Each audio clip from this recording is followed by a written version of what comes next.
Ok, donc on a Sam Sulek et Chris Williamson qui vont nous parler de training science-based, l'entraînement en musculation basé sur la science. Très curieux de voir son avis là-dessus parce que justement Sam s'est fait critiquer par beaucoup de personnes scientifiques, ses méthodes d'entraînement ou sa diète, et ce dernier a réussi à avoir un excellent niveau en bodybuilding en allant plutôt du côté de l'ego lifting, à une forme pas toujours parfaite, des reps trichés, des reps forcés, des partiels, etc. Allez. What do you make of the world of evidence-based lifting, science-based stuff at the moment? I think there's people who are gimmicky about it and make it a thing because they know it's like, because an older person or an older guy who works out is going to stick to the basics that he know worked for him, which is, sweet.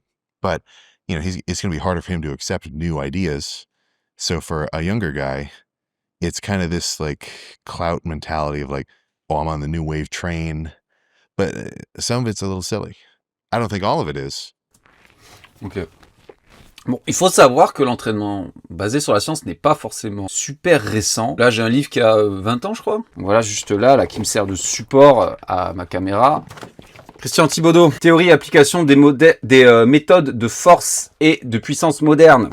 Quelle année c'est? 2006, il a 20 ans ce livre. Si vous voulez de l'entraînement basé sur la science pertinent, allez lire Thibaudeau. Il y a très longtemps, il y avait des coachs ou des bodybuilders qui basaient leur entraînement sur la science. Tom Platz et en particulier Mike Menzer étaient très connus pour ça. Et pour les préparateurs physiques d'entre vous, mes amis russes, n'est-ce pas, Verkhochansky, Tarsursky et compagnie, qui ont littéralement créé les bases de l'entraînement de force et de performance il y a 60 ans, étaient basés sur la science et ont mis au point les premières études scientifiques sportives. On peut citer également Louis Simmons, qui se basait extensivement d'ailleurs sur les Russes par rapport à ça. La comparaison entre athlète ou coach vieux et jeune, je pense que pour beaucoup de personnes qui arrivent dans ce milieu du fitness, c'est une manière d'asseoir leur crédibilité parce que ils n'ont pas d'expérience. Les gamins, ils ont 20 ans, ils ont 2 ans de muscu, peut-être qu'ils viennent juste de commencer à coacher. Personne ne les prend au sérieux. Mais si vous vous mettez à citer des études ou des personnes illustres qui sont venues avant vous, ça vous permet d'asseoir une certaine crédibilité. So I would never, the point isn't exactly what they're doing, but a lot of the idea behind it, and it's kind of its own subculture, it's very like it's a weird elitism because it's not like it's Chris Bumstead saying like this is and like their whole thing is this is right, you are wrong. And like that sucks. That's not cool. And that's not even true because there's so many people that get so many different results doing so many different things. Like the idea that they're following is if I'm not perfect, then there's no point. And it's getting back to Ok, c'est très vrai ce qu'il dit. Malheureusement, la science de nos jours, c'est limite devenu une secte. Il y a le saint dogme scientifique, sportif, et tout le reste, c'est de la merde. Par exemple, en ce moment, dans les TikTok français, tout le monde régurgite absolument tout ce que nous sort Paul Carter, qui lui-même régurgite Chris Beardsley. Notre ami Chris, qui n'a jamais soulevé un haltère de sa vie, extrapole à l'extrême ses résultats scientifiques, et il a littéralement traumatisé toute une génération de musculeux à propos de la fatigue. Oh mon Dieu, il faut absolument optimiser son entraînement pour diminuer la fatigue autant que possible, sinon vous n'aurez pas de résultat. On peut voir fleurir sur les réseaux un certain nombre de personnes qui vous disent une série efficace, c'est entre 4 et 8 reps. Si vous faites plus que 10 reps, c'est de la merde. Vous allez générer trop de fatigue. Impossible de discuter avec eux. Ils sont catégoriques. Sauf que justement, une approche scientifique, c'est discuter. C'est émettre des hypothèses, c'est de les confronter et aussi se rendre compte qu'il y a toujours un contexte pertinent pour chaque chose. Moi, j'ai l'impression que la plupart des gens maintenant qui se disent science-based sont l'opposé de la science, justement. like the conditioning of preschool, middle school, high school, college. I want to get a degree so I know I can get a job. I want to know it's going to work. And that's the demand of being able to explain it with studies because, going into the gym at all is kind of uncomfortable for the non-beginner, of any age, where you've never worked out before. It's always like, oh, what are people going to watch me working out? I've never done it. I'm uncomfortable because I've never actually gotten experience doing it. Like, do I need to get one of my buddies who works out to bring me to kind of coach me? Well, then they're going to know that he's coached. Like it's something where it does have an inflated kind of situation. You don't get nervous about going into a freaking Starbucks, but the gym is a little different because it has that physicality. So for them to, just think like, okay, this is actually the solution because this is perfect and this will work. It's a snake oil of an idea.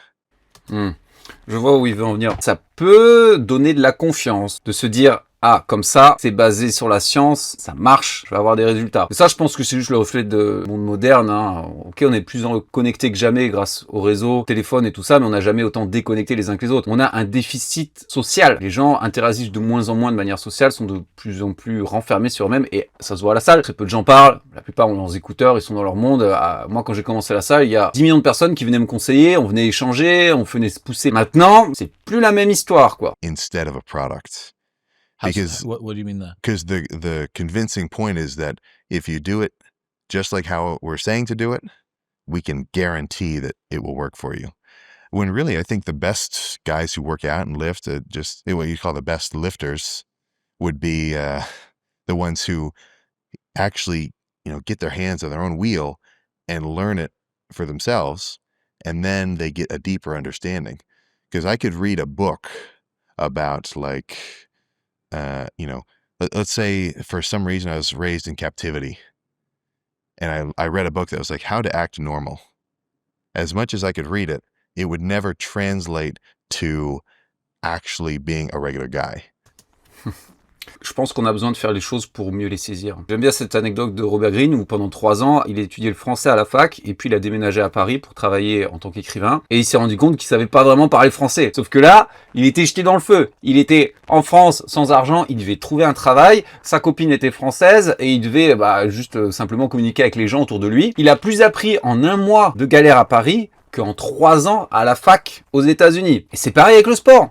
Moi, au début, j'ai testé 1 million de programmes, j'ai testé 1 million de méthodes. Par exemple, quand j'en parlais dans ma dernière vidéo, il y a des gens qui s'entraînaient, par exemple, qui n'ont jamais touché de barre, qui n'ont jamais touché d'haltère, juste ils vont aux machines directement. Ils n'ont pas cette curiosité. Et il faut savoir qu'on est tous différents. Et que, par exemple, la mouvance haute intensité, bas volume, qui est prêchée énormément de nos jours sur les réseaux, c'est excellent pour quelqu'un d'intermédiaire, quelqu'un d'avancé, mais pour un débutant, je suis désolé, c'est de la merde. Du moins, c'est moins optimal. Et en fonction de vos profils, de vos objectifs, de votre mode de vie, etc., il peut y avoir tout un tas de choses différentes qui seraient plus ou moins efficaces. Comment vous pouvez le savoir si vous n'avez jamais essayé? Because you have to do these things to learn them. Like it's a different kind of experience. Because the working out isn't something you can just say on paper. You have to actually become experienced from doing it, and then you'll be different in the future. So to say and even just to say something so blatantly, at least what I would consider at least ill-advised of this is the perfect way to do anything. That's not true, man. Like you're just saying that. How much of it do you think is uncertainty reduction? Yeah, exactly. It's a lot. Mm-hmm. And it's I think in a way it's a little bit bringing it down. Ce qu'il disait juste avant, trouver la manière optimale, il faut comprendre aussi que la manière optimale, ça va pas être la même à un moment X ou un autre de votre vie. Le meilleur programme de ma vie, que j'estime en tout cas s'il y a le plus de résultats pour un objectif visé à un certain moment, j'ai très bien en tête, d'ailleurs je le refais en ce moment. Il y a des périodes de ma vie où à cause peut-être soit de mon travail à côté, ou de tout un tas de facteurs, ça n'aurait pas été la meilleure méthode. Et en plus, vous allez évoluer, vous allez changer. Par exemple, si vous prenez 10 kilos de muscles, vos leviers musculaires, ça va plus du tout être les mêmes. Hein. Like I talked about either raising to the bar or kind of coddling yourself and making it seem like less of a thing. If you bring it and you get serious, you say, okay, the gym is full of guys who really get serious. I'm going to do it and I'm going. Or I'm going to do these things which people said is the perfect way to do it. And it's not, you don't have to go that hard or you don't have to do that much. Things like that, I feel is a lowering of the difficulty, but it's argued as an improvement of the efficiency. But for me, I'm looking at that as though, do you hate working out? If you hate working out, then you want a routine where it's 1 set a day. The ideal, I guess the ideal would be 0 sets. In their world, it's, I wish there was a pill, a real, where it's, you never have to work out again. And this is where my bias. Ouais. Voilà, comme il explique, il y a une tendance vers le bas volume. Et je suis désolé, les gars, mais faire 1, 2 ou même 3 séries de leg extension, 7 reps, 8 reps, avec 3 minutes de repos, c'est extrêmement facile de faire ça. L'arrière d'épaule, vous attendez 3 minutes, les curls, vous attendez 4 minutes. Même si vous allez à l'échec ultime, chercher le moindre fil musculaire, c'est très facile. Et dans certains cas, ça sera la chose la plus optimale à faire pour vous, mais pas toujours. Et c'est vrai que j'ai l'impression que il y a beaucoup de gens qui n'aiment pas s'entraîner ou qui ont peur de se faire mal. Tout un tas de personnes qui n'ont jamais fait plus de 15 reps. À mon époque, je me souviens, un super squat, les séries de 20 au squat, avec ton 10 RM, des trucs de merde comme ça. Putain, alors là, je peux vous dire, vous survivez à ça, vous pouvez tout faire. Mais maintenant, le goût de l'effort, c'est plus ça. Hein. Putain, je passe pour un vieux réac de con. Could come in because it's not an objective. Like I'm just adding to a conversation. Like I can't say anything completely objective, but from my perspective, like I like it in the gym. If a workout if I could do 20 sets and that was actually like pretty efficient and it worked, that's what I would do. But it's not because that's like, I'm not chasing a maximum efficiency in a way. I'm half chasing like maximum enjoyment because I like to be in the gym. Yeah, I think that's a good. Well, you've said yourself. Il y a des personnes, ils sont même fous de salle. Hein. Je dois leur dire de faire moins de séances. Des personnes que je coach ou des séances plus courtes avec moins d'exercices. Tellement ils adorent ça. Et moi-même, c'est pareil. Je vous dis, si faire 19 séances par semaine me permettrait d'avoir un meilleur physique, je le ferai. Croyez-moi, j'ai tout testé et j'ai même 150 séries par semaine, j'ai fait l'année dernière. D'augmenter le volume petit à petit. Enfin, pour autant que j'ai pas progressé, mais voilà quoi. You went from 25 sets, reduce that down because you were more efficient. That some could say you're updating your worldview. You have accumulated some evidence that has now changed and informed the way that you're going to show up in the gym. But I think there's definitely an argument to be made that we are not equations. Exactly. And I guess the slight addition to what you've said there is the assumption there is a science-based approach to lifting or an evidence-based approach to lifting causes a less enjoyable sort of routine. But some people may go in and say, like, just imagine for a second that the evidence-based routine happened to be more fun. I don't know how or why or whatever. If for me it clicked as more fun, I'd have to do it. Yes, then you'd be like, oh wow, I've got both things. I've got both efficiency and I've got enjoyment coming through both. But yeah, if you're... Like, dude, I say it again. Non, et ça, c'est vrai. Il y a des personnes, et je l'entends tout à fait, qui vont kiffer, justement, aller éplucher les études pour essayer de trouver la chose la plus optimale. Ils trouveront ça super cool d'optimiser. Tout comme quand je jouais à StarCraft 2, j'ai appris le wiki par cœur pour être meilleur. Certaines personnes vont kiffer faire des clean and flaps et d'autres exos un peu chelous pour grappiller quelques pourcentages d'efficacité. Mais allez-y, les gars. Trouvez ça fun. Allez-y. And the era in which I sort of came up learning about lifting, is it 5-3-1? Is it 5x5? Is it German volume training? Is it drop sets? Is it rest pause? Is it Maya sets? Is it Maya, like, there's so many.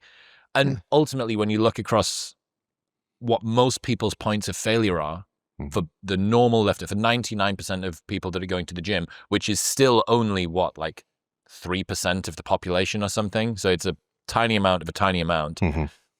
The point of failure is compliance. Ouais, alors deux choses. Déjà, toutes les méthodes qu'il a dit, je les ai soit testées, soit utilisées avec des clients avec succès. Pourtant, elles sont très différentes les unes des autres. Quand on observe l'ensemble de la littérature scientifique, on va s'apercevoir qu'il y a soit des contextes pour chaque méthode, soit tout simplement que le spectre est beaucoup plus large que ce qu'on pense. Il y a tout un tas d'études qui ont montré l'intérêt des rest-pauses, l'intérêt des dégressives, l'intérêt de toutes ces méthodes qu'ils ont montrées, et que de manière générale, tant que tu mets au moins 40% ou 30% de ton maxi et que tu vas à l'échec, c'est tout autant efficace pour la création musculaire. Évidemment, après, on peut jouer, optimiser sur les ratios stimulus-fatigue, mais tout ce que je veux dire, c'est ne soyez pas limités. Genre, ne vous mettez pas des œillères et au contraire, ayez plus d'outils dans votre boîte à outils, que ce soit pour vous, pour une situation donnée, ou pour des clients. Ensuite, compliance, n'est-ce pas? La régularité, c'est le plus important dans tous les cas. Et également, le plaisir. Je vais vous le dire, si vous prenez l'entraînement le plus optimisé au monde, le mieux réfléchi, etc., mais que vous le détestez, il vous motive pas, vous aurez moins de résultats qu'un programme stupide à l'ancienne, vous y allez avec 100% d'intensité. Si vous kiffez, vous allez louper moins de séances, vous allez vous entraîner plus dur, vous allez même de manière générale avoir moins de cortisol, plus de bonheur dans votre vie. C'est pour ça que pour moi, en tout cas, le facteur fun a toujours été important. Et je pense que ça devrait être pareil pour vous. Mais après, votre fun peut venir de tout un tas de choses différentes. Ça peut être de se voir progresser, ça peut être de trouver les exercices optimaux, d'utiliser la méthode qui convient le mieux, d'avoir de la variété, etc., etc. Mais trouvez ce qui vous donne envie. And the reason for the failure in compliance is typically motivation and enjoyment. Bon, ok, il a fini. Ma conclusion, ça serait, la science j'adore, mais il faut que ça soit un outil. Il faut pas que ce soit un frein ou un dogme. N'ayez pas peur de tester des choses comme je le disais, pour avoir plus d'outils dans votre boîte à outils. Peut-être que de faire des séries de 20 au squat, c'est atroce, ça va générer une tonne de fatigue, mais faites ça pendant un bloc, peut-être pas ça, mais vous avez compris quelque chose que vous n'avez jamais essayé, mais que d'autres personnes ont pu employer avec succès. Bref, à chaque fois que vous allez essayer quelque chose, vous allez apprendre quelque chose sur vous. Peut-être que ça marche, peut-être que ça marche pas, peut-être que ça peut marcher sous un certain contexte, peut-être que ça aura amélioré certaines choses chez vous, comme la résistance mentale, votre endurance musculaire, blablabli, blablabla. La science doit rester un outil et pas une fin en soi. Si vous avez aimé cette vidéo, n'hésitez pas à me le dire en commentaire et à liker, ça vous fera dépenser une calorie. Donnez-moi votre avis sur l'entraînement de la science, enfin en tout cas basé sur la science. Si vous avez besoin de coaching personnalisé, de programmes personnalisés, contactez-moi directement sur mon site allperformance.fr ou directement sur mes réseaux. Et en attendant, je vous dis à la prochaine.